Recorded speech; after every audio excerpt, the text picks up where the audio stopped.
morning, children. Welcome to Standard 3.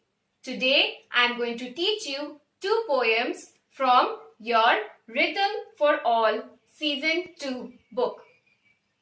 The first poem we shall see is the poem 5, I Met a Toad. I'll recite it for you, children. Kindly pay attention. Right in the road, I met a toad. Just coming hop, hop, hop. I said, I'd like to play with you. Oh, won't you stop, stop, stop? But Mr. Toad just smiled and said, oh, no, no, no. I have a garden now to watch, and I must go, go, go. Before me, then a tiny wren, just coming, hop, hop, hop. I said, I'd like to play with you. Oh, won't you stop, stop, stop?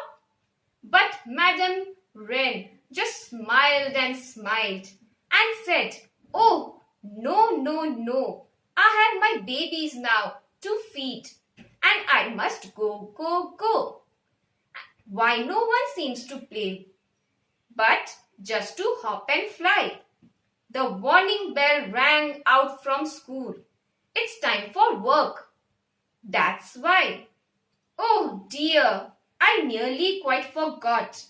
I have to run. And after school, this afternoon, we'll have some fun. So children, this was your poem, I Met a Toad. What did you understand by this poem? In this poem, the poet just wants to play. But it seems nobody wants to play with the poet. He first asked a toad. Toad here means a type of frog. But the frog even didn't want to play with the poet. Instead, he had a garden to watch. Then the poet met a wren. What is a wren? Wren is a type of bird. Even the bird refused to play with the poet. Why? Because she had to feed her babies. The poet got really upset. Why no one was playing with him? Suddenly, the school warning bell rang. Then the poet realized that it was time for work, and that is why nobody wanted to play with him. He forgot to go to school. So he decided that he'll first go to school and then he'll play in the afternoon. Remember children, everything has its own time. When it's time to play, you need to play, and when it's time to study, you need to study well. Moving on to the next poem. Poem number 6, The Duck. I'm going to recite this poem. Kindly pay attention. If I were in a fairy tale and it were my good luck to have a wish, I choose to be a lovely snow white duck. When she puts off into the pond and leaves me on the brink, she wags her stumpy tail at me and gives me a saucy wink, which says as plain as words could say, I'm safe as safe can be. Stay there or you will drown yourself. This pond was made for me. She goes a-sailing to and fro, just like a fishing boat, and steers and paddles all herself, and never wets her coat. Then in the water upside down, I've often seen her stand, more neatly than the little boys who do it on the land.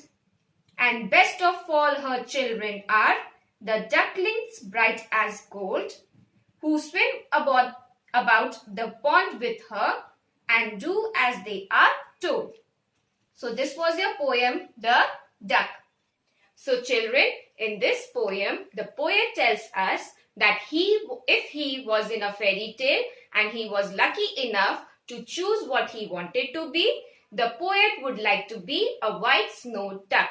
He tells us that this duck swims along the pond every day, and it wags its tail and gives a wink to the poet, as if it is trying to tell the poet that he is safe on the land rather than being in the pond and drowning himself because the pond is made for the duck.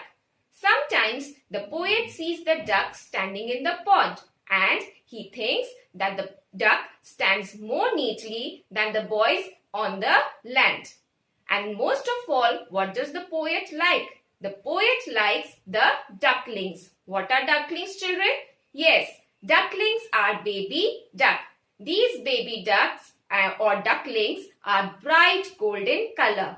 They swim along with their mama duck and do what they are told to do. So children, today we studied two poems, I Met a Toad and The Duck.